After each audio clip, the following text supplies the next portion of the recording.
buenas tardes, bienvenidos a una nueva edición del programa Formarnos. Hoy tenemos la clase de Economía Política, un módulo transversal, ya lo venimos viendo tanto en Pensamiento Nacional, en Sociedad, Estado y Políticas Públicas, e incluso en Diagnóstico y Diseño de Proyectos, como es un contenido que no es ajeno a ninguno de los otros módulos, así que más necesario que nunca. Les damos la bienvenida. Nerio no pudo asistir hoy por otros compromisos que tenía, así que me pidió que venga a abrir la jornada y presentar a quien va a ser hoy nuestro expositor, a quien desde ya le agradecemos mucho por haber venido. Es, si no me equivoco, tu cuarto año en Formarnos. Así es. Así que ya sos de la casa, obviamente, de la UNLA y del Formarnos también. Les presento a Oscar Tangelsson, quien es director del Instituto de Producción, Economía y Trabajo de la Universidad Nacional de Lanús. Es un economista con amplia trayectoria. Durante el 2002 se desempeñó como jefe de gabinete del Ministerio de Desarrollo Social de la Nación. Luego fue secretario de Empleo y hasta el 2007 se desempeñó como secretario de Política Económica. Bienvenido, Oscar. Lo recibimos con un aplauso.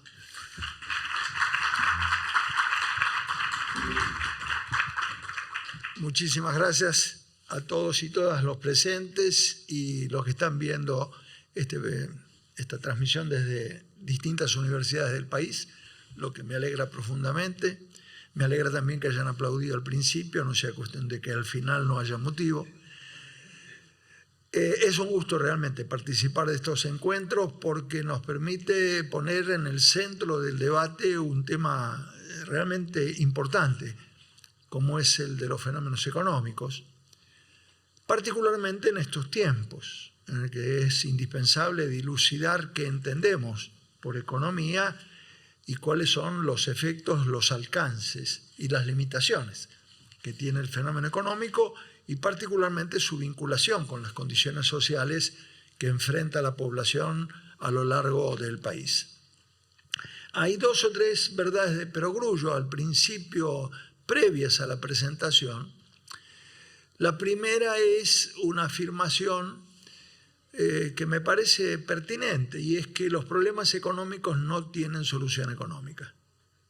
Los problemas económicos tienen solución económica, social, política, cultural, tecnológica, antropológica, ética. Es una cosa mucho más compleja. Esta simplificación peligrosa que se ha hecho de la aproximación a los temas económicos conducen a esta errónea idea de que es posible aplicar automatismos. Subo la tasa de interés, baja la inflación. Eso realmente queda largamente demostrado que no es así. Y es esencialmente porque no se comprende la complejidad de factores que determinan el comportamiento de la economía de un país. Entonces, el primer elemento, decía en algún momento Scalabrini Ortiz, si hay algún tema de economía que no entendés, preguntale a un economista, pedirle que te explique. Si hay algo que te quedó sin entender, volvé a preguntarle. Y si seguís sin entender, te está mintiendo. Entonces vamos a probar, no pregunte más de una vez, por favor. El tema básico es que nos exige el poder aproximarnos a una comprensión mayor del fenómeno económico, particularmente cuando uno piensa en las responsabilidades que tenemos que asumir todos como integrantes de organismos sociales, de organismos públicos, en distintos lugares del país, y por lo tanto hacer frente a algo que se ha procurado imponer, que es el suponer que hay un único modelo. Esto desde dos perspectivas, tanto lo que escuchamos que nos dicen, este es el único camino, como también la visión de organismos internacionales como el Fondo, que plantean un modelo uniforme para todos los países, como si realmente tuviera sentido que, dada la diversidad de condiciones de los países, fuera posible aplicar la misma receta. Esto es algo que nos hemos resistido fuertemente. Recién comentaban que estuve como secretario de Política Económica hasta el 2007. Y efectivamente, cuando hicimos frente a los desafíos de la crisis, lo primero que planteamos frente a los organismos internacionales es precisamente que no era posible la aplicación de un modelo único y restricto para cualquier circunstancia, que cada país tiene características propias y por lo tanto tiene que elegir su propio camino. Hay elementos comunes naturalmente, pero en general tiene características propias que justifican el que cada país encuentre su orientación, su camino propio. Y cada región tiene características distintas. Entonces, primer elemento, esta diversidad. El segundo, la segunda verdad de Perogrullo, antes de entrar en el tema económico en particular, es que el presente forma parte de la historia. Hay una cierta forma de negación de los fenómenos históricos, lo que implica una gran incomprensión.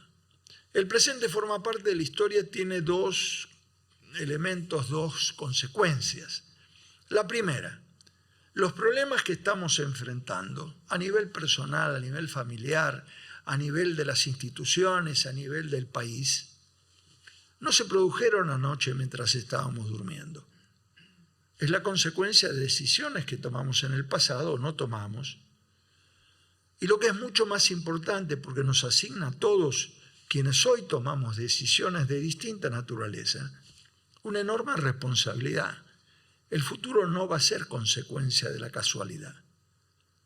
El futuro va a ser consecuencia de las decisiones que hoy adoptemos. Y por lo tanto nos asigna una enorme responsabilidad.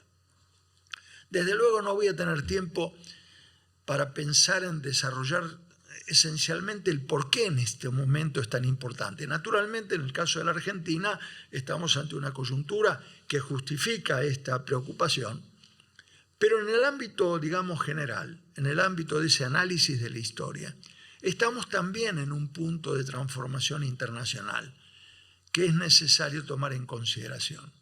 Si ustedes analizan para ver cómo se toman decisiones de distinta naturaleza, hay 2 o 3 generaciones en nuestra historia que tienen identidad propia. Una fue la generación de Mayo, que resolvió romper los procesos de dependencia con la metrópoli de España. Hacia 1810 estamos celebrando en estos días el inicio de esa circunstancia.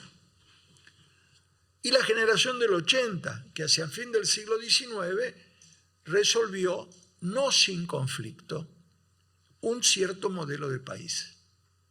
Uno puede estar, yo estoy, en desacuerdo con la conclusión a la que llegó esa generación, pero no cabe duda que tomaron decisiones.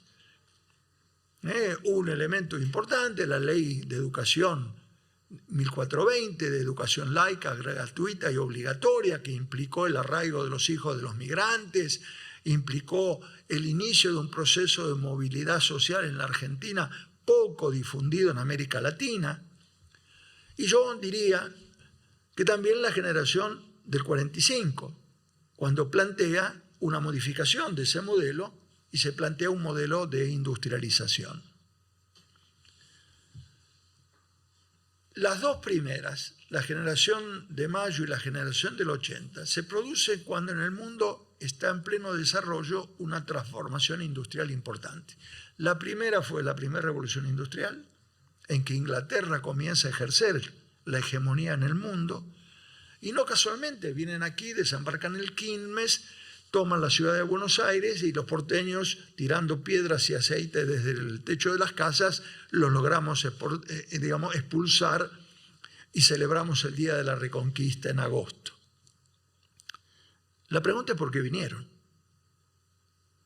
Nos vinieron a ofrecer, en primer lugar, romper el monopolio. Decían, cómprenle a cualquiera. ¿Por qué la ley de Indias nos obligaba a comprar a España? Rompan ese monopolio. Y la segunda, que fue una comprensión de esa generación respecto a lo que estaba pasando en el mundo, advierten que Napoleón, para que España no se hiciera aliado de Inglaterra en la pelea que estaban manteniendo, resuelve tomar preso a Fernando VII. Entonces, esa generación leyó lo que estaba pasando en el mundo y por lo tanto tomó decisiones históricamente oportunas. Y creo, honestamente, que no tuvieron ninguna angustia en romper la hegemonía española. Creo que por el contrario fue la manifestación de una decisión política que no es casualmente en ese continente incomunicado de entonces. Desde México a la Argentina comienzan los procesos de emancipación en toda América Latina. En 1810 los mexicanos lo celebran el 16 de septiembre, nosotros el 25 de mayo, pero todos empezamos un proceso leyendo lo que pasaba en el mundo, viendo la disputa hegemónica que había. Y a fin del siglo XIX, después de una guerra civil como la que tuvimos, en que la provincia de Buenos Aires permaneció 7 años fuera de la Confederación Argentina, no fue sin conflicto. Evidentemente había formas distintas de percibir la realidad. Y por lo tanto, tomaron decisiones, están expresadas incluso intelectualmente, civilización y barbarie, decía Sarmiento. Estaba expresando la grieta, es decir, la existencia de dos formas de percibir la realidad y de dos grupos sociales que representaban esas distintas formas de percibir y de desear la realidad. Razón por la cual Pellegrini pierde la pelea. Él quería ser un país al Estados Unidos con desarrollo industrial y agricultura, pero se impuso una visión totalmente diferente. Hay una enorme cantidad de similitudes y de diferencias con el modelo que desarrolló Estados Unidos, que también tuvo una guerra civil en que el norte industrial se impuso al sur agrícola, exportador de algodón, y generaron un modelo de industrialización. Tomaron decisiones, les costó 1 millón de muertos. No son decisiones gratuitas, son puntos de inflexión histórica. Entonces, en este momento, en el mundo, se está produciendo un tercer fenómeno de transformación. A partir de 1973, con la crisis del petróleo, se está determinando una profunda transformación y la evidencia la tenemos. ¿Tenemos que volver al mundo? Sí, pero tenemos que saber qué está pasando en el mundo. La reunión de noviembre del año pasado, del G20 en la Argentina, todos los países desarrollados venían a plantear su preocupación por el creciente nivel de proteccionismo de cada uno de ellos. Estados Unidos acaba de imponer aranceles a China. Está prohibiendo que una empresa de desarrollo tecnológico chino penetre en los Estados Unidos. Estamos asistiendo a un mundo de creciente nivel de complejidad, en que cada uno, privilegiando sus propios intereses nacionales, están procurando defender su industria. Entonces, parece bastante anacrónico el pretender un modelo que abra irrestrictamente las importaciones del país, con las consecuencias que esto tiene para el desarrollo industrial de la Argentina y en particular para el desarrollo científico-tecnológico. Entonces, ¿esto qué nos está indicando? Primero, tenemos que conocer quiénes somos y qué tenemos. Esto vale para el país en su conjunto, por cada una de las regiones. ¿Cuáles son nuestras fortalezas? ¿Cuáles son nuestras debilidades? ¿Con qué contamos? Y de algún modo, la forma en que normalmente presentamos el fenómeno económico en la universidad, a mí me demanda un semestre, así que vamos a procurar concentrarlo en 1 hora, a ver si esto es posible. Pero en la práctica implica fenómenos por los cuales tenemos que discutir el sistema económico. ¿Qué integra el sistema económico? La economía es una disciplina muy sencilla. Tiene que responder solo a 3 preguntas, nada más. ¿Qué producir? ¿Cómo producir? ¿Y para quién producir? Si contestamos esas 3 preguntas, estamos en condiciones que realmente las cosas funcionen. Ahora, el plantearnos qué producir supone una elección a partir de nuestro conocimiento de la realidad. Cada región tiene características diferentes. Hay elementos que a mí me parecen importantes incorporar. Ustedes vean, estos son los factores de la producción. Es decir, los elementos que integran la capacidad de un país, de una región, para poder desarrollar su potencial productivo. ¿Qué incluye? Los recursos naturales. ¿Entendidos cómo? Con una visión muy amplia. ¿Qué tamaño tienen? ¿Es lo mismo Canadá que Mónaco? ¿O es lo mismo Brasil que Luxemburgo? Y no, son tamaños diferentes. El punto de partida es un tamaño distinto. ¿Qué es lo que ocurre con los recursos de que dispone? ¿Está cerca o está lejos del mar? ¿Tiene ríos o no tiene ríos? ¿Por qué importa si tiene ríos o no? Y por una razón muy sencilla. Todas las civilizaciones nacieron junto a los ríos. Si uno piensa en Tigris y el Éufrates, las cosas que hemos visto en la educación formal. El Nilo para Egipto, o el Sena para París, o el Támesis para Londres, o el Tíber para Roma, o el Río de la Plata para la Argentina, para Buenos Aires, para Asunción, o el Mississippi en Estados Unidos, o el Hudson para Nueva York. Hay una cantidad de elementos. ¿Por qué? Y porque hay elementos indispensables. Uno es el agua potable, factor de creciente trascendencia en este momento en el mundo, y que después vamos a analizar el significado que tiene.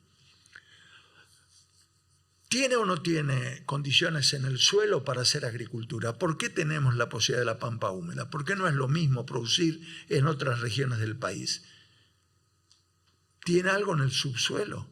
Tenemos petróleo, tenemos litio, tenemos cobre, tenemos oro. ¿Con qué contamos en cada región? ¿Qué régimen de lluvias tiene? ¿Hay posibilidad de tener agricultura o no? ¿Cuál es el régimen de vientos? ¿Qué significa el régimen de vientos? Y hoy en día es un factor importantísimo. Energía eólica.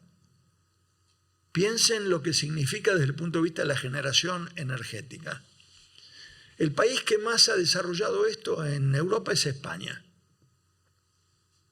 Pero tiene un régimen de vientos por el cual puede utilizar a pleno los sistemas de generación eléctrica el 20% del tiempo. Nosotros en el sur tenemos la posibilidad de utilizarlo 43% del tiempo. ¿Cómo no vamos a usar eólica? ¿Pero con qué criterio? ¿En beneficio de quién? Y es acá donde comienza la discusión de la forma en que desarrollamos las cosas. Como eso, una enorme cantidad de elementos, el factor humano. Acá hay un elemento que a mí me parece central. ¿Qué pasa con la población de un país? ¿Es lo mismo Uruguay con 4 millones que China con 1.300 millones de habitantes? Y claro que no es lo mismo. Razón por la cual tenemos que tomar en cuenta cuál es el nivel de calificación que tiene, cuál es el nivel de educación, cuál es el nivel de salud. ¿Por qué? Y cuál es su pirámide de población. Fíjense las cosas que implican tomar decisiones económicas. Un país joven, en el que hay un gran crecimiento poblacional, tiene que invertir mucho dinero en pediatras y en jardines de infantes. Cuando los construye, habiéndolo prometido, digamos que los construye, ¿no? En ese caso, hay un direccionamiento del presupuesto hacia dar respuesta a las necesidades de los chicos. En países como Japón, en que la esperanza de vida llegó a los 85 años, hay que procurar tener muchos geriátricos. Y eso implica presupuesto. Implica que las decisiones de política toman en cuenta la naturaleza de la realidad social en la que viven. El otro elemento que me parece importante en este marco, pensando en factor humano, yo creo que hay una definición muy importante que tenemos que hacer. Y es que Argentina no puede competir por bajo costo de mano de obra. Cuando nos dicen que hay que bajar el costo de mano de obra para poder competir, digo, es falso. No podemos competir con Vietnam, con Indonesia, con Malasia, con Bangladesh, con China o con India por bajo costo de mano de obra. La única opción que tiene la Argentina es competir a partir del nivel de calificación de sus trabajadores, de sus técnicos, de sus profesionales y de sus científicos. Y esto implica decisiones. Implica que tenemos que comprender el significado que tiene, además del hecho de que constituyen los ingresos de esa población la base fundamental del mercado interno que le da vida a la pequeña y mediana empresa. Entonces ahí tenemos dos elementos. Uno, ¿cómo hacemos para alentar la producción? ¿Cómo es posible que tengamos casi un 50% de capacidad ociosa. Es decir, los equipos de pequeños no necesitamos esperar una lluvia de inversiones. Está ahí movilizada. Las pequeñas y medianas empresas que han tenido que tapar sus máquinas con plástico, como nos ocurrió en 2001-2002, y que nos está volviendo a ocurrir, son el potencial de producción que tenemos disponible en la medida en que entendamos que simplemente recuperando la capacidad de compra de una parte importante de la población podemos recuperar el nivel de actividad económica como nos pasó a partir de 2003, en que empezamos a crecer, decían muchos, a tasas chinas. ¿Por qué? Porque aprovechamos ese capital instalado. Y el tercer componente es el tema del capital. No hablo acá de capital financiero. Estoy hablando de cuál es la inversión que ha hecho el país en todos los elementos materiales que precisa para crecer. ¿Qué pasa con las maquinarias? ¿Tenemos edificios o no? No podemos hacer educación sin edificios. ¿Qué pasa con las carreteras? ¿Qué criterio hemos tenido con los ferrocarriles? Y ahí vienen los debates importantes en el desarrollo de la Argentina cuando planteamos la constitución del capital, es decir, el acervo de bienes materiales que permiten desarrollar la producción, aprovechar los recursos naturales y el esfuerzo productivo de la gente. ¿Con qué lo hacen? Con elementos materiales, con carreteras, con tendidos eléctricos, con construcción de fábricas, con maquinaria. Eso es lo que constituye el capital del país. Pero tenemos que tener sentido de cómo lo utilizamos. Para dar una idea muy inicial de este fenómeno. Argentina tiene un costo de logística que por cada dólar que exportamos tenemos un costo de logística 27 centavos. Estados Unidos tiene 7. Pero ellos transportan 60% de la carga por ferrocarril y nosotros cerramos los ferrocarriles. Porque supuestamente le convencieron a doña Rosa que no había que tener subsidios. Todos los ferrocarriles del mundo están subsidiados por sus gobiernos. Porque lo importante no es cuánto gana la compañía ferroviaria. Lo importante es que si ponemos en marcha el proceso ferroviario, las economías regionales van a poder competir bajando el costo de flete y por lo tanto en condiciones de recuperar el enorme potencial productivo que tienen nuestras economías regionales. Y aquí, no a partir de un discurso, de un hecho concreto. Ese mundo al que tenemos que volver está experimentando un cambio notable en términos de lo que demanda. Está demandando crecientemente productos con identidad de origen, con identidad cultural, no elementos masivos. Estamos pasando del consumo masivo al consumo personalizado. Hay un proceso de transformación en los contenidos productivos del mundo y están demandando productos nuevos. Fíjense, hemos dejado, yo digo siempre un poco en broma, un poco en serio, hemos dejado de ser el tango y Maradona en el mundo. Somos el tango, Maradona y Malbec. ¿Por qué? Porque es un producto irrepetible. Porque logramos aprovechar una característica fundamental de la Argentina, que es la diversidad. Y eso es lo que está hoy en el centro de las demandas de buena parte del mundo. ¿Por qué? Por 1000 razones. Yo no quiero profundizar demasiado porque me entusiasmo y terminamos no terminando de armar las cosas. Pero hay fenómenos que realmente justifican este proceso de transformación en la demanda internacional. Un solo ejemplo. Europa utiliza su tierra hace 3000 años. Para poder seguir manteniendo actividad agrícola, tiene necesidad de la utilización de agroquímicos en cantidades realmente pavorosas. Existe entonces una demanda creciente por productos alimenticios, orgánicos, que no tengan agroquímicos. Y eso es lo que podemos hacer desde Argentina. Nosotros no podemos caer en la simplificación de admitir el uso irrestricto de agroquímicos.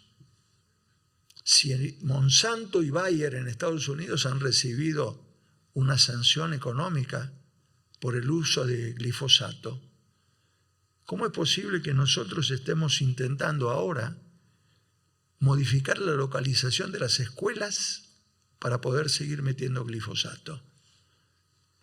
Parece una contradicción. Parece no entender lo que está pasando en el mundo. Y una parte entonces es esto, aprovechar lo que tenemos. Hay un componente adicional y es el tipo de tecnología que vamos a usar. ¿Compramos toda la tecnología o somos capaces de crearla? Y acá viene otro de los debates importantes. ¿Por qué entendemos que es indispensable mantener el financiamiento de educación superior y de ciencia y tecnología? Porque estamos en condiciones realmente de desarrollar una estrategia diferente. Argentina está en condiciones de ser proveedor de tecnologías intermedias para una parte importante del mundo, toda América Latina y África. No le vamos a vender, aunque lo hemos hecho. Compitiendo con Francia y con Canadá, hemos vendido un reactor nuclear experimental a Australia. ¿Por qué? Y porque tenemos una escuela de física en la Universidad de La Plata desde 1920. Y Einstein vino en 1925 a esa universidad porque entendía que tenía colegas con los que podía discutir. Entonces no lo creamos. Hace 100 años estamos desarrollando la Escuela de Física de la Universidad de La Plata. Y esa es la base por la cual somos capaces de construir una central nuclear. Entonces, eso forma parte del capital que tenemos. No es un hecho de la coyuntura, es la acumulación de un capital de conocimiento que lleva más de 100 años. Entonces, cuando vemos esto del sistema económico, tenemos que comprenderlo en su totalidad. Segundo, con estos elementos, recursos naturales, factor humano, capital, tecnología, armamos unidades de producción en 3 grandes sectores: el extractivo, la industria y los servicios. El debate acerca de qué proporción tiene cada uno es parte central de la discusión del desarrollo de un país. Industria sí o industria no. El patrio, digamos, lo que nos están diciendo es la patria es el campo. Obviamente tenemos que procurar el desarrollo del sector agrícola ganadero porque son una parte de los recursos naturales que tenemos y de las ventajas comparativas. ¿Pero eso es excluyente del desarrollo industrial? ¿O es excluyente del desarrollo de servicios, de telecomunicaciones a partir de satélites o de todo lo que somos capaces de hacer? Lo que no podemos hacer es sesgar hacia un lugar u otro. Tenemos que procurar un país diversificado en su producción. Y para eso un equilibrio importante en los sectores de la producción. Acá hay un elemento importante y es esos sectores de la producción. Este es un largo debate, venimos discutiendo sobre si industria sí, industria no, desde 1945 y en el ámbito internacional, PREALC, la CEPAL y una cantidad de organismos internacionales vienen justificando teóricamente incluso el desarrollo industrial en América Latina.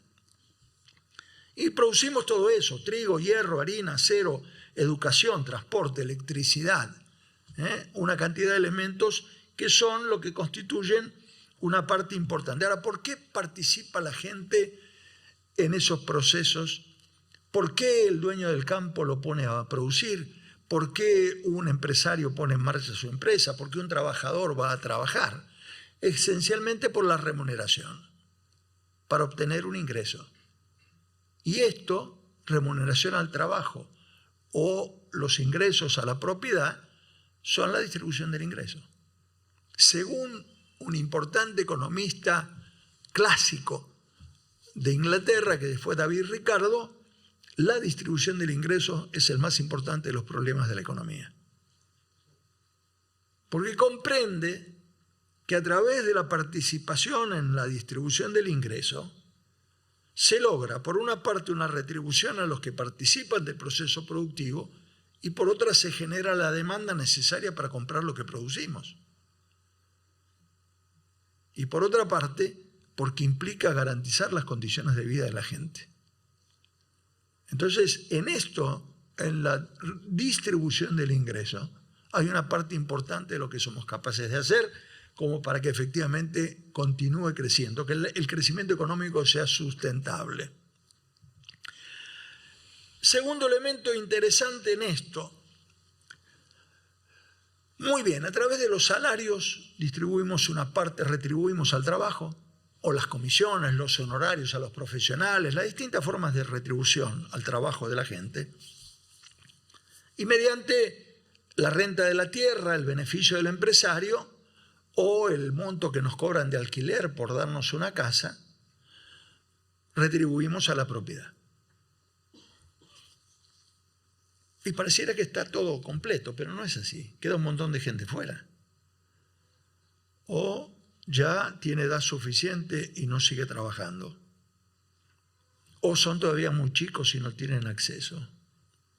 O hay gente con capacidades diferentes y no puede trabajar. Hay un montón de gente que queda fuera de la distribución. Entonces, lo que hacemos, lo que la economía hace, lo que el Estado hace, es corregir la distribución del ingreso que generó el mercado. ¿Cómo lo hace? Aplica impuestos. Y luego distribuye o redistribuye por vía de subsidios, asignaciones y transferencias. Esta palabra que parece una mala palabra como subsidios, es simplemente un instrumento que tienen los estados para poder corregir la forma de distribución del ingreso y por lo tanto hacer comprender al conjunto de la población. Porque de otro modo, ¿qué haríamos? Decir, bueno, muy bien, alguien trabaja hasta los 65, los 70, y una vez que terminó y no puede ganar un ingreso por su trabajo, nos olvidamos de él. Es una sociedad razonable, es una sociedad justa, es una sociedad éticamente elaborada, o necesitamos pensar en todos aquellos que o ya trabajaron o todavía no trabajan y por lo tanto tenemos que dotarlos de los recursos para que puedan continuar su vida. Uno puede pensar en términos diferentes. Yo recuerdo que en la campaña de los Estados Unidos, en el periodo de elección, a un diputado republicano le preguntaron, bueno, hay un joven que resolvió no sacar el seguro médico. Tuvo un accidente de auto, está herido. ¿Qué hacemos? Porque no tiene seguro. ¿Cuál fue la respuesta? Él eligió. Él eligió. Eligió no pagar el seguro, dejémoslo morir. ¿Es este el tipo de sociedad que nosotros queremos? ¿O es una sociedad que comprende la necesidad de sostener a todos sus integrantes? Entonces, ese es uno de los debates fundamentales que tenemos que hacer. ¿Cuál es la dimensión ética de la sociedad? La economía no comprende esos fenómenos. Son las visiones políticas y sociales de los países los que tienen que corregir esta aplicación automática de lo económico para poder realmente comprender los elementos éticos de la sociedad. Bueno. Finalmente, acá hay, como ven, cómo producir, está todo el tema tecnológico, para quién es todo el tema de distribución, y hay un hecho importante. No es un hecho, no vivimos aislados, esto parecería un país cerrado, pero no, está el resto del mundo. Y con este resto del mundo tenemos un montón de decisiones que tienen que ver con, por ejemplo, el capital. ¿Vamos a permitir o no inversiones directas de países extranjeros? ¿Cuál es el rol que cumplen las transnacionales? ¿Cuánto ahora está cumpliendo en estos días 100 años Fiat en la Argentina? Esto significa que hace 100 años decidimos que inversores del extranjero podían venir a desarrollar sus actividades acá. Esto es parte de nuestro vínculo con el mundo.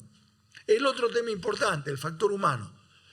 El gran problema de hoy en el mundo, las migraciones. ¿Cuál es el criterio con que vamos a tratar este tema? ¿Vamos a seguir construyendo barreras? Está ocurriendo. Hay un largo debate en el país del norte porque el presidente quiere construir un muro. A pesar de que hicieron un proceso de integración que se llama NAFTA, que es la integración de los países Canadá, Estados Unidos y México, de libre circulación de bienes, eso pareciera compatible con construir un muro que impide el paso de la gente. Y lo mismo nos pasa en la isla de Lampedusa, frente a Italia, en que llegan barcos desde África y mueren miles de personas en el Mediterráneo. Y también nos pasa a nosotros, cuando nos planteamos que tenemos que desterrar a los extranjeros. Este país, nosotros como sociedad, no tenemos derecho, no tenemos, digamos, justificación ética. Estoy seguro que si leo la lista de sus apellidos, podemos identificar de dónde proviene el 90% de ustedes. En América Latina hay una broma que nos hacen. Dice, los mexicanos descienden de los aztecas, los peruanos descienden de los incas y los argentinos descienden de los barcos. En parte es cierto, no totalmente, pero en práctica es un elemento importante. Muchos de nosotros somos la consecuencia de que este país abrió generosamente sus brazos a la inmigración. No tenemos derecho a cerrarle a otra gente la misma posibilidad. Este es un debate importante en términos de concepción de país, porque prevalecen visiones alternativas a esta y plantean una visión totalmente cerrada de lo que debe ser nuestra relación con el resto, particularmente de América Latina. Pero bueno, ahí tenemos una cantidad de elementos. En tecnología, el pago de regalías. Si viene una tecnología nueva, tenemos que pagar un derecho para poder usarla. Es decir, hay 1000 vinculaciones que tenemos con el resto del planeta. Este es un poco el esquema de cómo funciona la economía. Naturalmente hay toda una dimensión monetaria, el valor del dólar, qué es lo que pasa con el riesgo país, hay 1000 elementos. Pero esto implica lo que llamamos la economía real, la que crea riqueza, la que la distribuye, particularmente con criterios que tienen que ver cómo preservamos las condiciones de justicia en términos de esa distribución. No es posible que admitamos que un país que produce alimentos para 400 millones de personas esté teniendo chicos con hambre.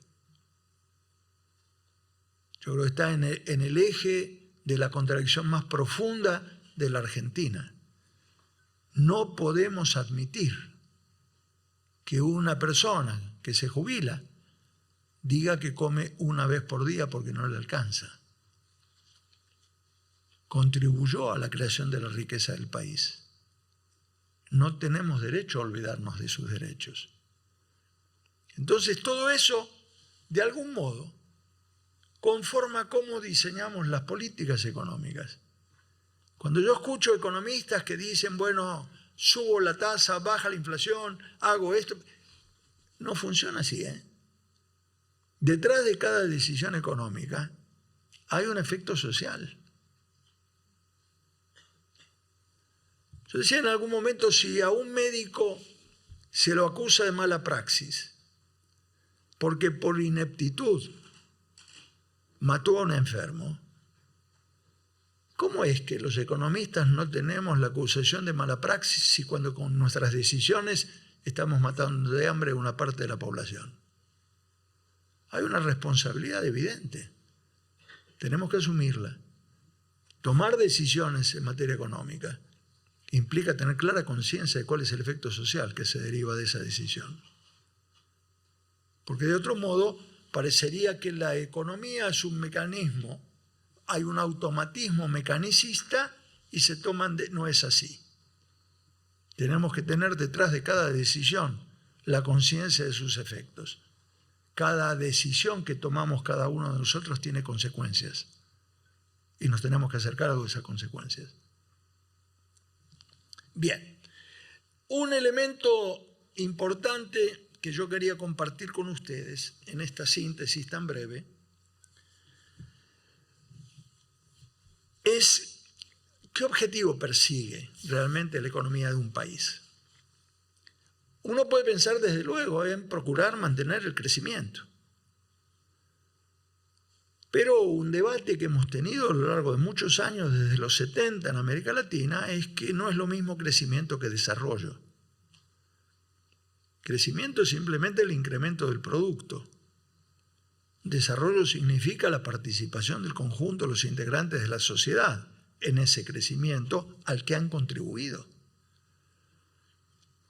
Entonces, ahí viene un fenómeno bien interesante y es, bueno, ¿cómo concebimos el fenómeno económico? ¿En qué medida responde a este propósito de una más equitativa distribución del ingreso? Y tenemos algunos mandatos históricos. Yo lo voy a llevar muy lejos del mandato histórico. 1000 años atrás, un pueblo de América precolombina, maya, el pueblo maya, tenía un libro sagrado que llamaba el Popol Vuh.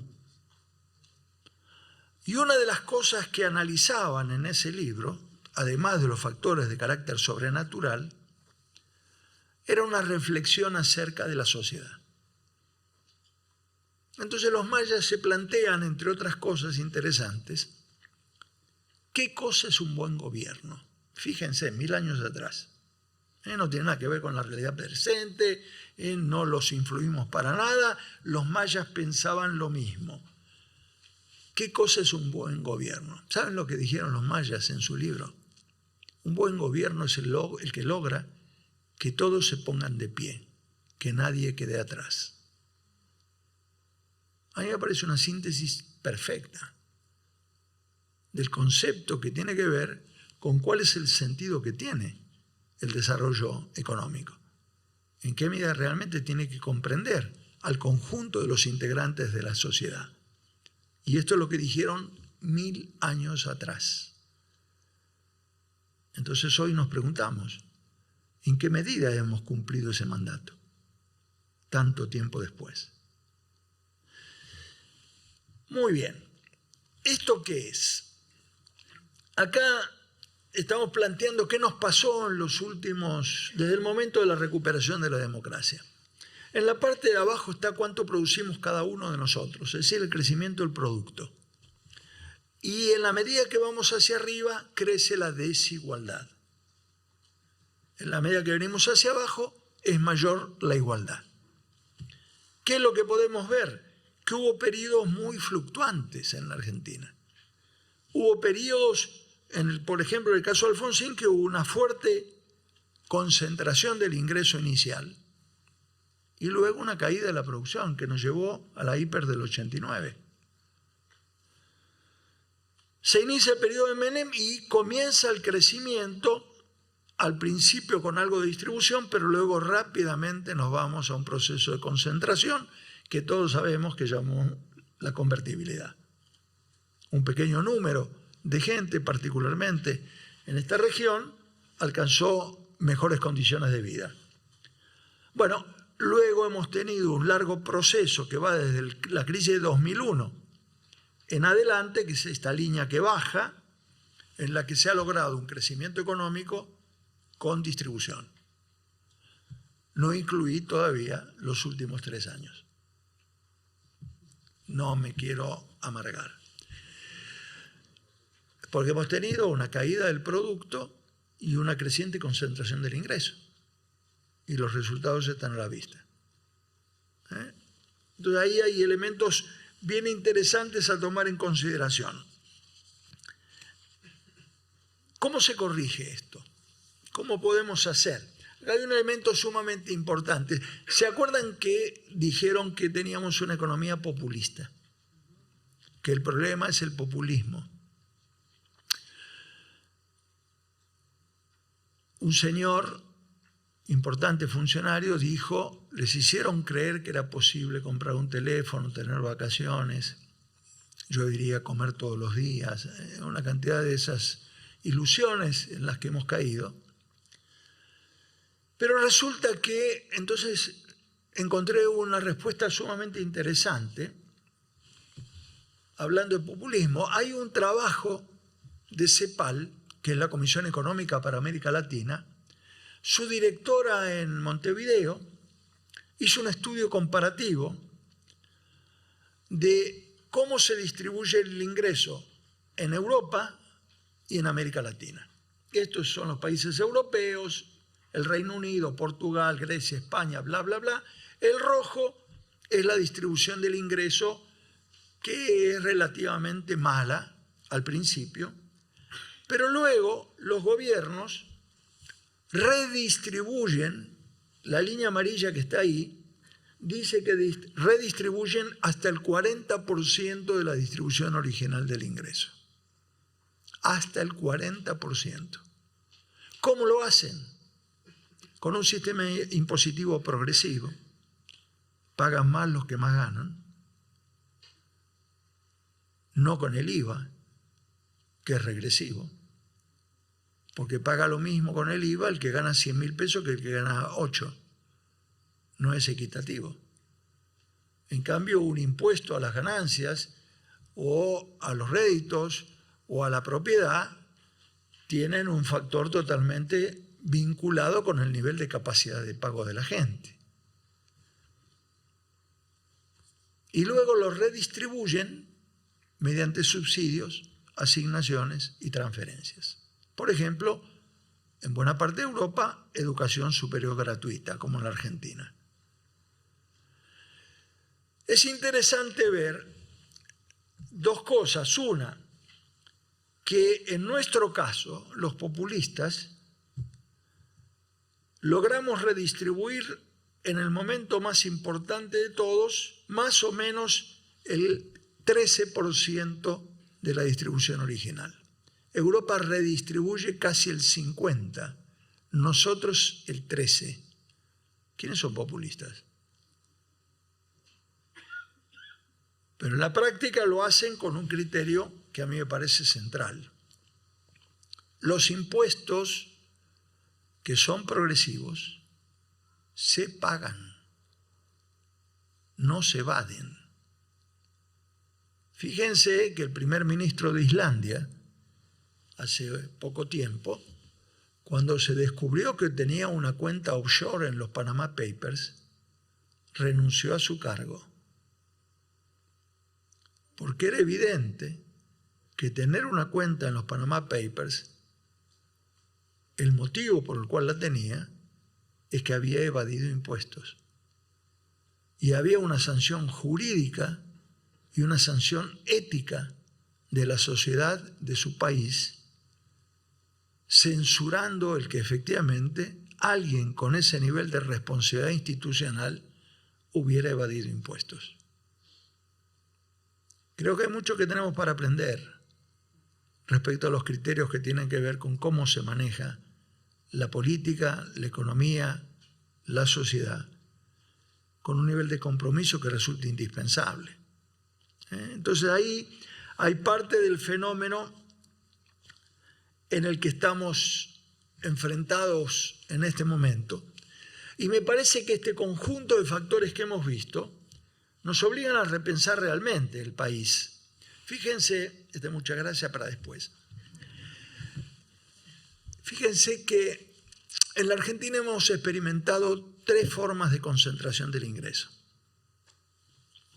La primera forma es lo que llamamos la concentración funcional. ¿Cuánto le toca a los que trabajan y cuánto a los que tienen propiedad? ¿Cuánto a los dueños de la tierra?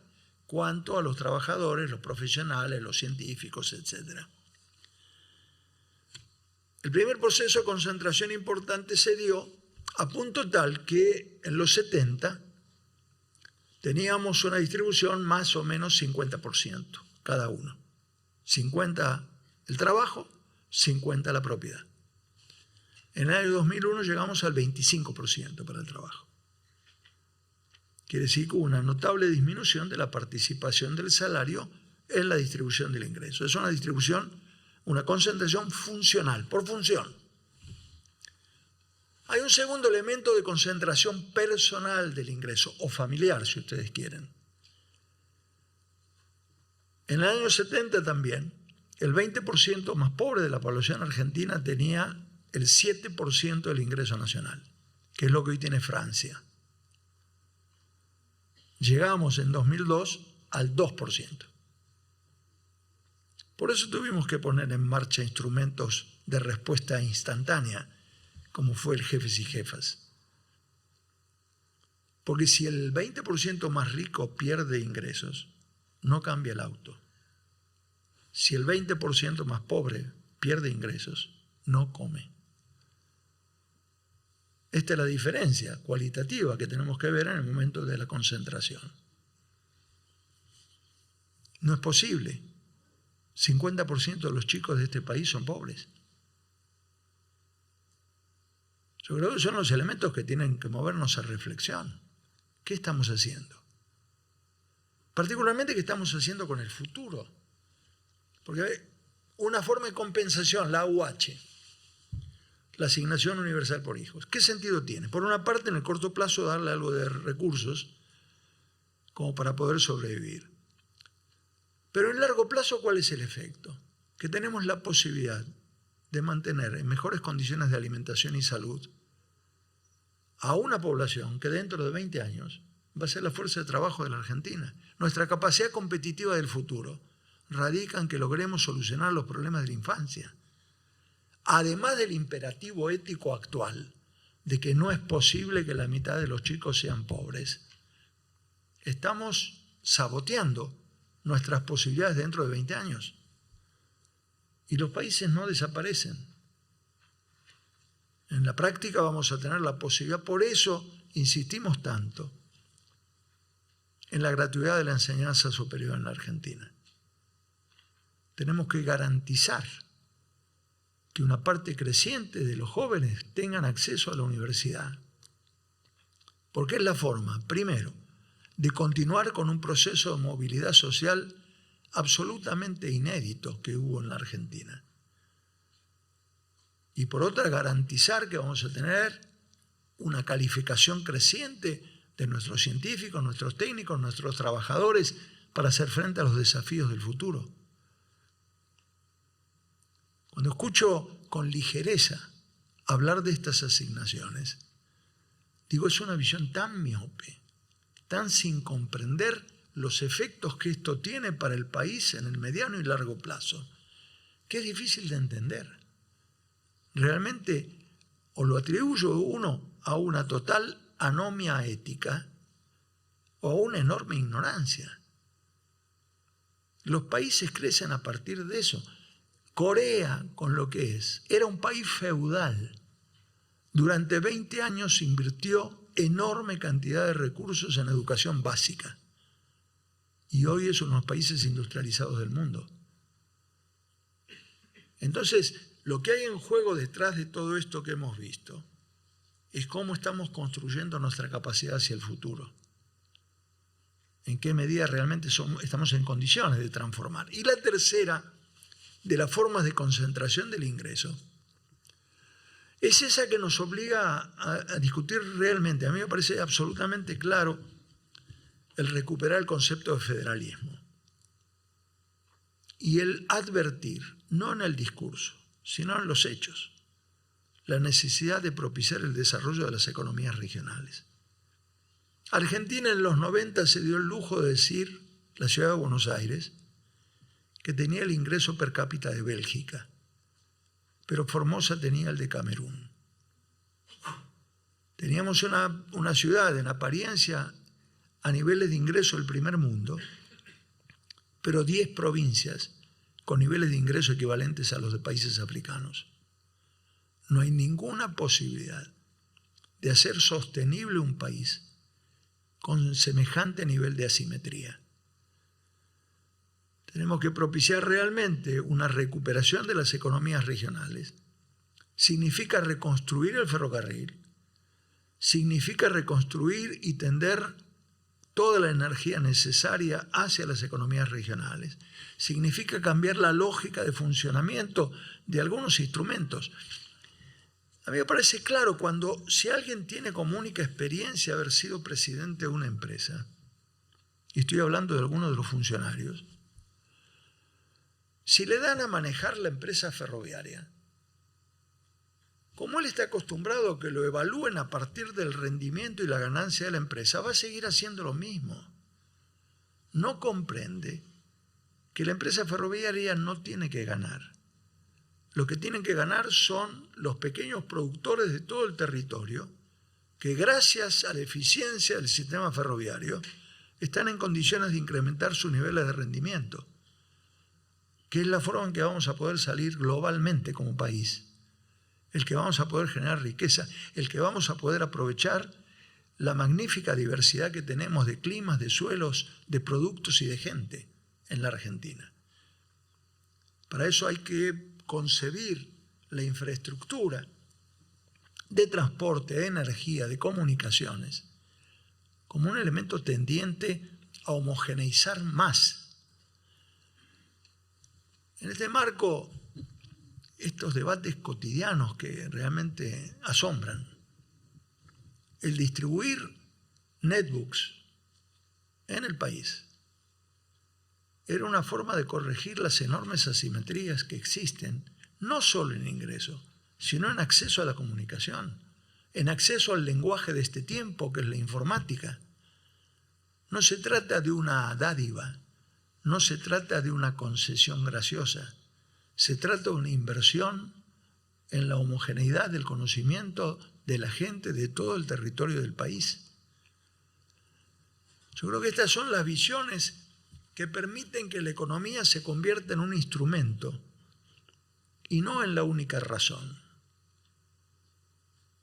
Un ex profesor de esta casa, el profesor Erico Calcaño, él plantea muy bien, dice, la lógica es que la economía se subordine a la política, a los conceptos de política distributiva, social, y que la política se subordine a la ética. Y lo que hemos hecho en el país es precisamente lo contrario. La política justifica cualquier evasión de los fenómenos éticos y la política se subordina a la economía. Tenemos que volver a recuperar lo que constituye la forma lógica de organizar una sociedad. Y es el hecho de que tenga sentido formar parte de una sociedad. De otro modo, lo que tenemos es este grave problema de la filosofía del sálvese quien pueda, en que parece que la salvación individual es la única aspiración que tenemos, y no es así. Si hay algo que este pueblo ha demostrado es el sentido solidario y la comprensión de que en este proceso de trabajar juntos es la forma realmente en que podemos salir adelante. Yo creo que es lo que le da una dimensión distinta a lo económico. Una gran preocupación que tengo con los colegas de la economía es que permanentemente me hablan solo de variables económicas. Todo el tema es macro y no es así. Tiene que ver con cómo hacemos para salir adelante. Yo creo que en la etapa que viene, un elemento que va a ser central va a ser la participación social. Es posible que haya un cambio de gobierno, pero no significa eso que se recupere el poder.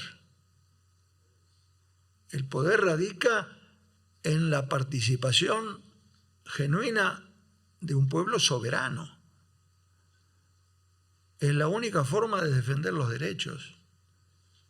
Tener conciencia de lo que implican esos derechos, tener un compromiso con los derechos que tenemos con los otros, con los demás, con los integrantes de esta sociedad, y procurar realmente tener formas de participación para expresar nuestras ideas.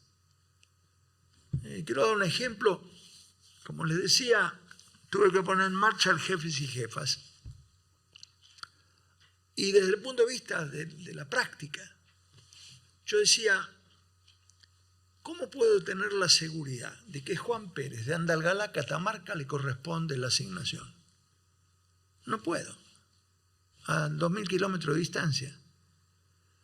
Razón por la cual constituimos los consejos consultivos a nivel de cada municipio. Y le pedimos a muchas instituciones, a muchos organismos sociales, incluso recuerdo haber hablado con la gente de Cáritas. Le dije, en el lugar donde estén, por favor, formen parte del consejo. Y un intendente me comentó lo que le ocurrió. Dice, mire, yo la verdad que no creía en esto. De un municipio cordobés. Dice, pero les presté el salón de reuniones al lado de mi despacho y empezaron a reunirse. Dice, en una oportunidad escuché que decían, ¿pero cómo? Si este es el esposo de la directora de la escuela, ¿cómo va a cobrar la asignación? Bórralo. Y me dijo, y ahí me di cuenta que había esperanzas. Me di cuenta que realmente un proceso de participación de la sociedad puede ser capaz realmente de construir una visión ética del comportamiento de esta sociedad. Y yo creo que tenemos que poner todos los instrumentos, los económicos, los sociológicos, etcétera, para poder salir adelante. De otro modo, vamos a cometer errores. Hace unos años me invitó una universidad de Estados Unidos, la New School University de Nueva York, y recuerdo que llevé un documento y lo encabecé con un dicho de un economista norteamericano, que es Kenneth Boulding, que en 1936 dijo, el que suponga que el crecimiento permanente es posible en un universo finito, está loco o es economista. No les gustó nada, debo confesar, no les pareció atinado lo que estaba planteando, pero creo que hace a una realidad. No podemos tener una visión economicista. Tenemos que usar los instrumentos de la economía con un propósito social. Es la única forma de darle continuidad. Y este es un momento importante para hacerlo. ¿De qué depende? Estamos bastante desanimados todos. Estamos bastante desencantados. Estamos preocupados. Hace unos años vino aquí Alain Touraine, que es un sociólogo francés muy importante, dio una conferencia en la Biblioteca Nacional y yo tuve que comentar su presentación. Y él dijo, frente a los problemas que estaba enfrentando la Unión Europea, piensen en Grecia, ¿no? Dijo, para corregir los efectos es necesario voluntad. Hizo así, voluntad. Entonces cuando me tocó comentar dije, yo voy a dar un ejemplo que escuché de una mujer muy sabia sobre el tema de la voluntad, de una mujer mapuche. Esta mujer mapuche dijo, para nosotros los mapuches los pájaros no cantan porque amanece. Los pájaros cantan para que amanezca. Y yo creo que todos nosotros, todos los argentinos, todos quienes habitamos en este suelo, tenemos que trabajar duramente en lo que nos toque a cada uno para que vuelva a amanecer, particularmente para una parte de nuestro pueblo al que le han robado hasta la luz del sol. Ahora sí, muchas gracias.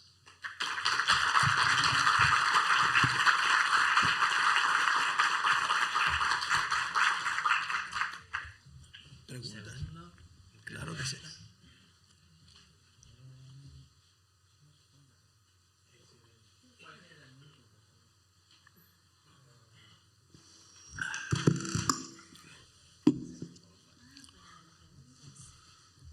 ¿Quién quiere preguntar? ¿Nadie? Bueno, ustedes saben mientras... que esto significa dos cosas, ¿no? Sí. O fue tan claro que no hay necesidad de pregunta, o fue tan confuso que no se puede preguntar nada. Espero que sea lo primero. Igual ya hay preguntas de otro lugar, ¿eh? Así que si querés, igual pasemos, pero te... Sí. Bueno, buenas tardes, doctor. Una consulta. De acuerdo a la instalación ociosa que tiene la industria nacional, teniendo en cuenta los tiempos que se vienen y la historia, como usted mencionó, que se trajo, ¿no? ¿Cómo se podría llegar a estimar en qué tiempo cronológico, dadas las condiciones, se puede llegar a tener estimadamente los primeros indicios de reactivación y cuáles serían las señales a tener en cuenta para que la sociedad o el común ciudadano pueda empezar a proyectar nuevamente en la cuestión económica? Desde luego no hay una medida concreta, es decir, 1 mes, 2 meses, no es así, pero de la experiencia que hemos recogido, si ustedes recuerdan, 2003 comenzó un proceso de reactivación que determinó que al fin del año 2003 estábamos creciendo al 9% y había caído significativamente el nivel de desocupación.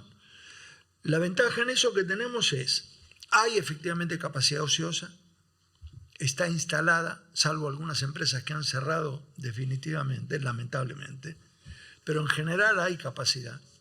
El pequeño y mediano empresario ha procurado preservar su grupo de trabajo por el vínculo que tienen con esa gente, por la calificación que tienen, etc.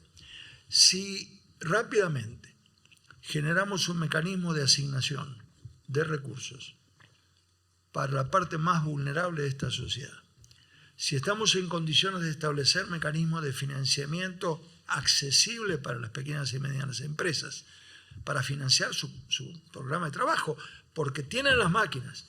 El asunto es que tienen que comprar materia prima, que tienen que empezar a pagar una cantidad de cosas. Si establecemos un criterio de racionalidad en las tarifas de los servicios que tienen que pagar, en el transporte, en los combustibles, si comprendemos que todos esos precios son en realidad factores que permiten recuperar rápidamente el desarrollo y por lo tanto las condiciones de vida de la gente, probablemente en un plazo muy breve estemos en condiciones de empezar a ver, no quiero decir los brotes verdes porque realmente sería lamentable, pero sí un proceso de recuperación de la actividad económica y de la generación de trabajo. Yo creo que no es tan difícil. Obviamente va a implicar un esfuerzo de todos nosotros. Esto no se hace por magia, sino que es el producto de decisiones de política muy claras. Va a haber que renegociar las condiciones de financiamiento internacional, que hemos llegado a niveles realmente inconcebibles de endeudamiento, pero también lo enfrentamos en ese momento. En ese momento teníamos un peso de la deuda muy grande y el otro elemento que afortunadamente todavía no apareció en el país, que fueron las cuasimonedas. Es decir, patacones, federales, teníamos 9 monedas en el país. El recuperar eso fue una parte del esfuerzo en el plazo inmediato y permitió realmente, por esa vía nada más, piensen lo que pasó en ese momento interesante. Si uno era un trabajador del sector público entrerriano y le pagaban en federales, cuando iba al supermercado le daban el 75% del valor. Lo que decía ahí 100 federales equivalía a 75 pesos. En el momento en que dijimos se terminó el federal, ahí va la plata para pagar los 100 pesos, aumentó en un 25% la capacidad de compra. Todo depende de la lógica que haya detrás, de los propósitos que se persigan, y yo creo que sí hay posibilidades de una forma distinta de encarar la economía de este país, de modo tal de que podamos cumplir esos objetivos que hemos planteado recién. Una pregunta desde UNAG. Dicen si es posible pensar en un desarrollo sustentable sin incorporar el enfoque y las herramientas de la economía social y solidaria. No, yo creo que una de las características fundamentales de este tiempo está ocurriendo en el mundo entero, que hay una disminución de la participación relativa del trabajo en relación de dependencia. Yo muchas veces digo a los estudiantes, cuando yo estaba en la universidad estudiando, hace mucho tiempo, ya existía la universidad, había un aviso en el diario que decía compre Siam, una heladera para toda la vida. Era un buen argumento de venta. Si yo le digo a los chicos hoy, compren IBM, una PC para toda la vida, nadie me cree. O compre un cierto modelo de teléfono y no es para toda la vida. La educación nos pasó lo mismo. Nosotros teníamos una educación para toda la vida. Parecía que el conocimiento adquirido nos iba a alcanzar para toda nuestra vida de trabajo. Hoy no podemos decirle eso a los estudiantes. Tenemos que hacer un proceso permanente de actualización. Y uno de los componentes de ese fenómeno es el cambio de la estructura productiva. Va a haber una creciente participación, a mi juicio, de las formas no asalariadas de trabajo. Lo que tenemos que garantizar que impliquen una economía social que permita realmente un acceso digno, no simplemente un subterfugio como el monotributo, sino realmente ahora, en ese caso, y también por experiencia personal, tenemos que procurar dos cosas importantes. Una primera, naturalmente, propiciar entre los integrantes de esas agrupaciones productivas el compromiso de trabajo conjunto, la visión solidaria del trabajo. Pero también tenemos que garantizar que se trata de proyectos que son económicamente viables.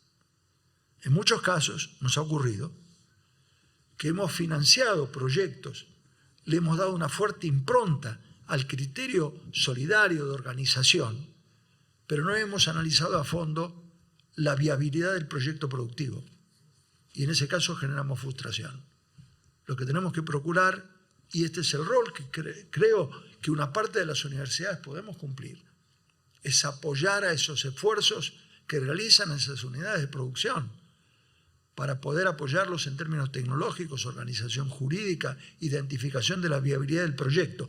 En nuestro caso nos ha ocurrido una investigación en la universidad vinculada con los productores de hortalizas, digamos, en pequeñas unidades familiares, y que hemos tenido el enorme gusto de que vinieran 10 o 15 de ellos a discutir con nosotros y a ver en qué medida podemos apoyar. Pero además obliga a las universidades a un criterio de modestia. La Universidad de Lanús ha cambiado el concepto de extensión por el concepto de cooperación.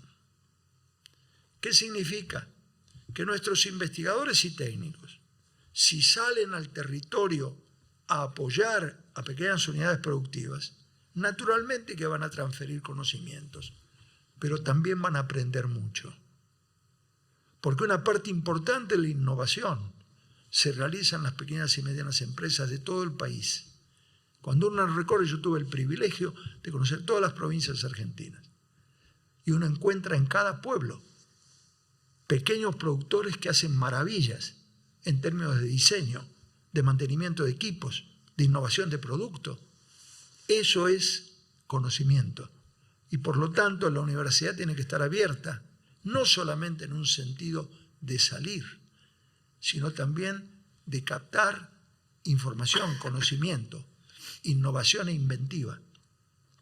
En un trabajo en el que planteo los ejes temáticos de un debate para el siglo XXI y el proyecto productivo de la Argentina, una de las cosas que planteo es la innovación y la inteligencia como producto.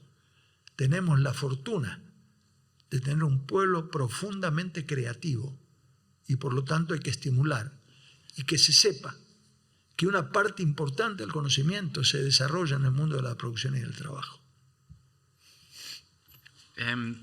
Voy a combinar una pregunta de Río Negro con una de La Rioja. Río Negro dice, en este contexto tan distinto al 2002, ¿qué oportunidades presenta el contexto internacional? Entiendo que compara con aquel precio de las commodities, ¿no? Y después de La Rioja nos preguntan cuál sería la estrategia que debería aplicar el próximo presidente teniendo en cuenta este contexto. Bueno, no es sencillo. No. En principio, hay elementos que efectivamente dificultan particularmente el precio de los commodities en el mundo, pero hay elementos también favorables. Enfrentamos en ese momento una gran oposición a nuestra visión de un crecimiento autónomo. En cambio, hoy es la práctica normal de los países desarrollados, la protección de su propia industria. Si el presidente de Estados Unidos dijo primero América, es decir, primero ellos, nosotros tenemos la posibilidad de desarrollar un modelo con un creciente grado de autonomía, porque esto en realidad es lo que está ocurriendo en el mundo. No vamos a tener un fenómeno diferente. Respecto al presidente, no me animo a darle el programa de trabajo todavía. Menos grande. No. Sí. Si fuera posible me encantaría, pero lo que digo es, creo que está nutrido este conjunto de elementos. Yo creo que hay ejes fundamentales: recuperación de la producción industrial, recuperación de la ciencia y tecnología como producto en el país. Somos exportadores de software, somos exportadores de radioisótopos para medicina nuclear, que le vendemos a China e Inglaterra. hay cantidad de esos elementos. Tenemos que incorporar valor a las materias primas, particularmente litio. Tenemos un potencial muy importante. Cada economía regional tiene un potencial que es necesario identificar con precisión. La reconstrucción de una infraestructura tendiente a promover el desarrollo. La infraestructura no está destinada a financiar el costo de la infraestructura. La infraestructura tiene que ser un factor que promueva el desarrollo en las zonas de las economías regionales. Yo creo que hay un conjunto de elementos que permiten pensar en esos términos, y uno que me parece que contribuye a pensar en la viabilidad de este modelo es que afortunadamente hemos hecho a lo largo de estos años, no estos últimos, una fuerte inversión en educación superior en todo el país. Por lo tanto, estamos en condiciones realmente de poder ir generando un incremento en la capacidad técnica de los procesos productivos y generar esencialmente, hay un elemento que a mí me parece central, en la lógica que viene en el mercado mundial. Yo creo que no va a haber empresas competitivas, va a haber tejidos productivos competitivos. ¿Esto qué significa? Si queremos exportar algo, vamos a tener que certificar, por ejemplo, calidad, ISO 9000. Pero lo que exigen los países compradores es que esa certificación abarque a todos los integrantes de la cadena de valor. Tenemos que mejorar las condiciones de trabajo conjunto de las pequeñas empresas. Acá hay 1000 ejemplos. Miren, en provincia de Buenos Aires, hace ya muchos años, desde el 88, en el Instituto del Empleo creamos un programa de microempresas. Y una de las cosas que promovíamos eran lo que llamamos asociatividades flexibles. Es un cambio cultural. La competitividad del país no depende de la competencia, sino de la colaboración entre empresas. Si hay una demanda que excede la escala de producción de una pequeña empresa, lo primero que piensa es cómo compro máquinas. Hoy no se puede al 70% de interés, pero hay otros 8 o 9 empresitas como la de él que pueden acordar hacer una exportación conjunta. El promover estos mecanismos es una utopía. Miren, ejemplos. En Santiago del Estero, cuando hablaba de estos temas, un productor levanta la mano y me dice: soy productor de miel. Le vendía a un acopiador y la verdad, yo tengo pocas colmenas, me pagaba muy poco, casi el costo. Pero con otros 8 o 9 productores de mi pueblo nos pusimos de acuerdo y ahora exportamos miel de tuna Terma de Riondo, Santiago del Estero. Estamos exportando a 2.50 el frasquito a Suiza. ¿Qué descubrieron? Que juntos podían hacer bajar sus costos. ¿Qué hicieron? Otra cosa muy inteligente. En un chasis de camión que compraron, montaron una sala de extracción de miel. No hizo una sala de extracción cada uno de los productores. Montaron una que puede girar a lo largo de las plantaciones y por lo tanto servirle a todos los integrantes de esa red. Pensar en trabajar juntos es una parte importante del cambio cultural que tenemos que hacer. No es fácil, no fue gratis lo que nos pasó. Cuando un país atraviesa una etapa en que para salvarse tenés que olvidarte del otro, en que desconfío del de al lado, porque me puede denunciar, como nos ocurrió, y así perdimos mucha gente, es muy difícil cambiar a una concepción en la que entiendo que el que está al lado mío puede ser con quien yo pueda colaborar y él colaborar conmigo para salir juntos adelante. Como decía Benedetti, ¿no? En la calle, codo a codo, somos mucho más que dos. Y yo creo que somos mucho más que dos si nos juntamos. Hay varias preguntas de Cuyo, Villa María y otras sedes que tienen que ver con el corto y el largo plazo y con el ciclo de los gobiernos y la posibilidad de implementar un país industrialista. ¿Cómo salirse de ese ciclo? Yo creo que es cierto. Hay un elemento que tenemos que superar. Hay una visión totalmente cínica del largo plazo, que es la que dijo Keynes, el economista inglés, que él dijo: el largo plazo no importa porque vamos a estar todos muertos. Eso es de un enorme cinismo. Yo voy a estar muerto, pero mis hijos y mis nietos no. Por lo tanto, tengo un compromiso intergeneracional de construir políticas de Estado de largo plazo para hacer viable las próximas generaciones. Y un elemento adicional, el mediano y largo plazo es respecto a los efectos de las decisiones, pero todas las decisiones se toman en el presente. Hoy tengo que tomar la decisión. El efecto va a ser de mediano y largo plazo. No puedo esperar 10 años a tomar las decisiones. En algún momento en el Ministerio de Economía pusimos en marcha la Fundación Nanotecnología. No les quiero decir lo que me dijeron. En economía, nanotecnología. Le dije, bueno, acá hay un tema básico. Nanotecnología es la ciencia de lo infinitamente pequeño. Eso sirve para todo. Nadie que no tenga nanotecnología en 20 años va a poder exportar textiles, calzado, microelectrónica, metalurgia, nada. Pero formar una especialista demanda 20 años. Entonces, si no empiezo hoy, no lo voy a tener. La decisión es ahora. En 20 años voy a ver los resultados. Pero eso es esa visión de política de Estado que me permita entender que es el curso del tiempo el que va determinando cada una de estas fases. Pero tengo que tomar las decisiones ahora. Y lo que decía al principio, las varias generaciones que llamo la generación del 2000, las varias que coexistimos en este tiempo, tenemos una responsabilidad equivalente a la que tuvo la generación de Mayo, la generación del 80. Estamos definiendo un país en un momento de transformación internacional. Y eso significa que estamos construyendo ahora el país para 100 años. Esta es la responsabilidad que tenemos. Y creo que esto le da a este tiempo una enorme singularidad. Espero que estemos a la altura de nuestra responsabilidad histórica. Unas preguntas de Río Negro y Cuyo que parecen desvinculadas, pero quizás no lo estén. Por un lado te preguntan acerca de la inflación, de qué medidas serían necesarias y como una cuestión que venimos arrastrando hace ya muchos años y parece muy difícil de resolver. Y por otro lado preguntan acerca de la relación entre una estrategia comunicacional y la gestión económica, ¿no? ¿Qué relación tiene? Tiene que ver con lo que vos En la hablaste práctica un poco. está muy fuertemente vinculado. Yo creo que realmente es un proceso en el que tenemos que tomar conciencia del efecto que tiene la inflación, que es el peor de los impuestos. Implica el recuperar mecanismos que permitan realmente un pacto social, la firma de un nuevo contrato social, en el que todos estemos de acuerdo en establecer cuál es el límite de nuestro beneficio. No es una cosa extraña.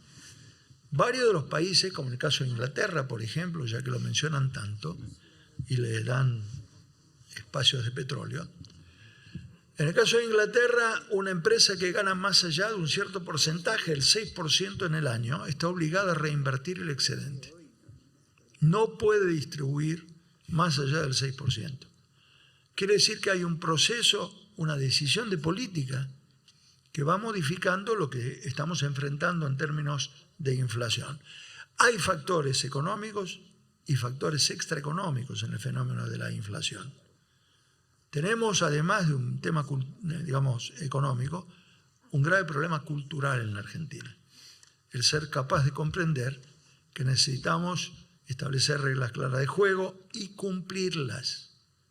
Y por lo tanto, eso significa la posibilidad de tener mecanismos que tiendan a una disminución de la inflación por vía de un real apego de los costos y los precios, pero que realmente implique una cierta garantía, digamos, de previsibilidad para el conjunto de los actores económicos. Pero es responsabilidad del gobierno el establecer los mecanismos.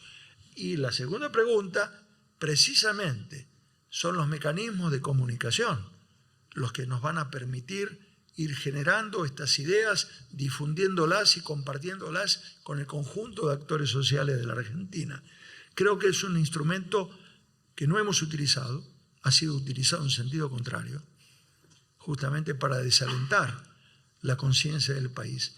Tenemos que recuperar nuestro orgullo de ser.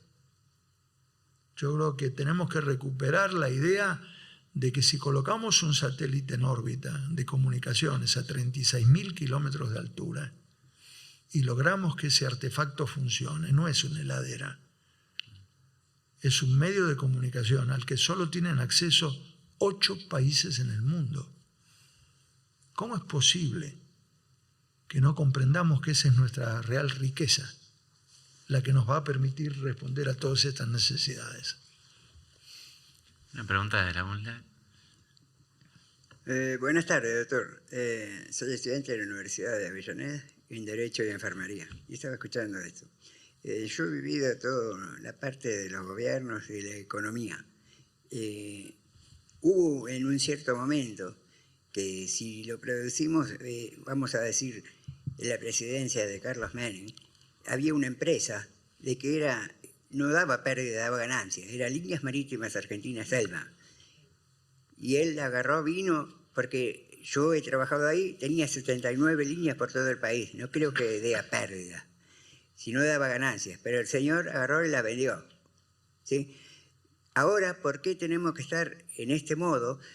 Si hubiera existido esas líneas marítimas que exportaba, porque teníamos y tenemos gente idónea como para fabricar tuercas, tornillos o lo que sea, gente que estudia los fondos, vamos a decir, de la asistencia social, gente que estudia, vamos a decir, desde la parte médica, se tienen que ir del país porque no se sienten capaces de seguir acá. Se tiene que acabar eso. Se tiene que acabar de una vez. Y para que se acabe eso, yo creo 2 cosas. Que el gobierno tiene que estar con la economía y la economía con el gobierno, ¿sí? Y segundo y esencial, que un pueblo sea unido, no que se desune, que cada uno mire su cuentita. Tenemos que estar todos unidos, como hacen en otros países que no hacen lo mismo que acá. No tengo más que suscribir lo que dijo. Estoy totalmente de acuerdo. Estos son los imperativos del cambio de comportamiento que tenemos que tener. No solamente fue ELMA, fue también aerolíneas, fue también las compañías eléctricas, fue el sistema de jubilación. Hemos tenido muchos elementos en función de una visión del mundo establecida por los países desarrollados, particularmente a partir del consenso de Washington, que determinó una visión liberal de la economía. Y lo que tenemos como evidencia es que eso conduce a los niveles de pauperización que estamos enfrentando en la Argentina. Entonces, creo que es nuestra responsabilidad tomar cuenta de cuáles han sido los efectos de ese tipo de políticas y procurar realmente hacer aquellas que vayan en función de los objetivos de desarrollo sustentable y de justicia social que nos hemos planteado como sociedad. Muy bien, Oscar, muchísimas gracias por haber venido. Ahora, como sabes, vamos a ir a un taller en donde todas estas cosas que vos venís hablando, tratamos de pensarlas, masticarlas, sacarle todo el jugo que podamos y vincularla con la realidad, las experiencias, el conocimiento que, como ya te habrás dado cuenta con las preguntas, tienen todos nuestros cursantes en todo el país. Me parece magnífico y yo quiero agradecerles mucho, porque normalmente ellos me agradecen que venga a dar el curso, pero yo vengo a compartir mis angustias con ustedes. No es cuestión tampoco de hacerlo en soledad. Yo creo que realmente es importante el que un montón de gente como la que está acá y seguramente en el resto del país se tome un tiempo como para formarse, para reflexionar, para alcanzar realmente niveles de consenso importantes en lo que hay que hacer por delante y que tengan realmente la voluntad que decíamos hace un rato, esa voluntad para que vuelva a amanecer. Y espero que realmente logremos que vuelva a amanecer. Muchas gracias.